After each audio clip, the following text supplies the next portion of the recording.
दोस्तों, दिल्ली में बीजेपी की सरकार बने अब तो काफ़ी महीने हो गए, लेकिन एक बहुत ही चमत्कारिक फैसला लिया गया है। एक ऐसा फैसला जिसको जब मैंने सुना तो मैं तो हैरान रह गई।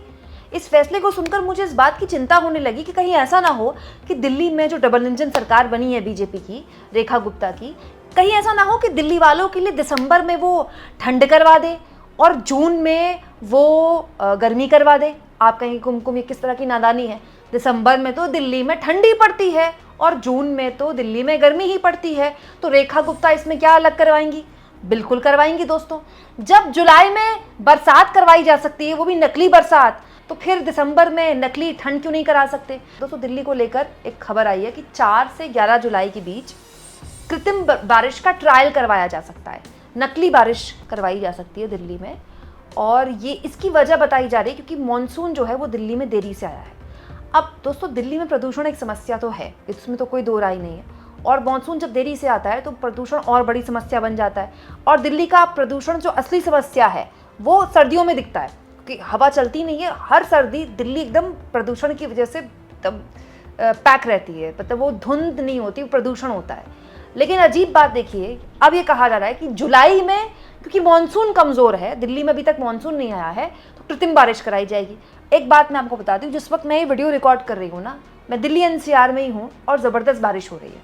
पिछले 2-2.5 दिन से दिल्ली एनसीआर में लगातार बारिश हो रही है। हाँ, मानसून थोड़ी देर से आया था दिल्ली में, लेकिन अभी 2-3 दिन से मानसून बहुत बढ़िया चल रहा है। दिल्ली में बहुत शानदार बारिश हो रही है।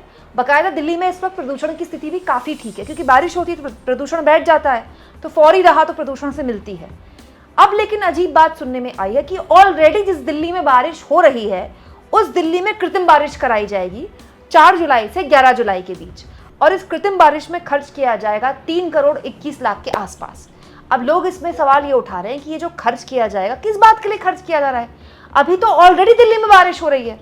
बरसात में आप बारिश करवा रहे हैं, तब करवाइएगा ना जब दिल्ली में बारिश ना हो रही हो या दिल्ली में बारिश की ज़रूरत हो। जैसे सर्दियों की शुरुआत में होती है, बारिश का इंतज़ार होता रहता है कि बारिश होगी, उस वक्त अगर कृत्रिम बारिश हो जाए तो राहत मिल जाए प्रदूषण से, और दिल्ली के लोग जो सर्दी इंजॉय करना चाहते हैं वो इंजॉय भी कर लें। लेकिन भाई, दिसंबर में होगा कि नहीं होगा पता नहीं, लेकिन जुलाई में तो हो रहा है।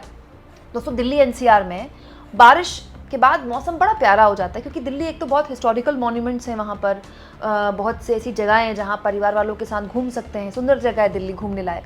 लेकिन दोस्तों, गर्मी और प्रदूषण की वजह से लोग घूम नहीं पाते हैं, लेकिन बरसात उनको एक मौका दे देती है। लेकिन बरसात एक और समस्या लेकर आती है दिल्ली में, कि वाटर लॉगिंग की बड़ी समस्या हो जाती है। अभी देखिए, दिल्ली में ऑलरेडी बारिश हो रही है, अब सरकार कह रही है हम उसके बाद कृत्रिम बारिश भी करा पाएंगे, मतलब नकली बारिश भी कराएंगे, जो कि चीन में अमूमन कराई जाती है। चीन में बहुत नॉर्मल है वहाँ नकली बारिश कराना। तो 1% आप सोचिए, ऑलरेडी मानसून आया हुआ है और कृत्रिम बारिश भी करा दी गई, तो दिल्ली की क्या हालत होगी? वो दिल्ली जो घंटे 2 घंटे की बारिश नहीं झेल पाती, वहाँ पानी पानी हो जाता है, सड़कें तालाब बन जाती हैं, उस दिल्ली में अगर कृत्रिम बारिश के साथ साथ मानसून की बारिश भी हो गई इन्हीं तारीखों के बीच, तो दिल्ली वालों का क्या हाल होगा वो दिल्ली वाले ही जाने, क्योंकि उन्होंने ये सरकार चुनी है। आपको दोस्तों दिल्ली के रेखा गुप्ता का ये आइडिया कैसा लगा? कमेंट बॉक्स में ज़रूर लिखें, और जितना हो सके दोस्तों चैनल को शेयर भी करें, सब्सक्राइब और थैंक्स और ज्वाइन, ये 2 ऑप्शन जिसके जरिए आर्थिक तौर पर भी आप चैनल के हाथ मजबूत कर सकते हैं।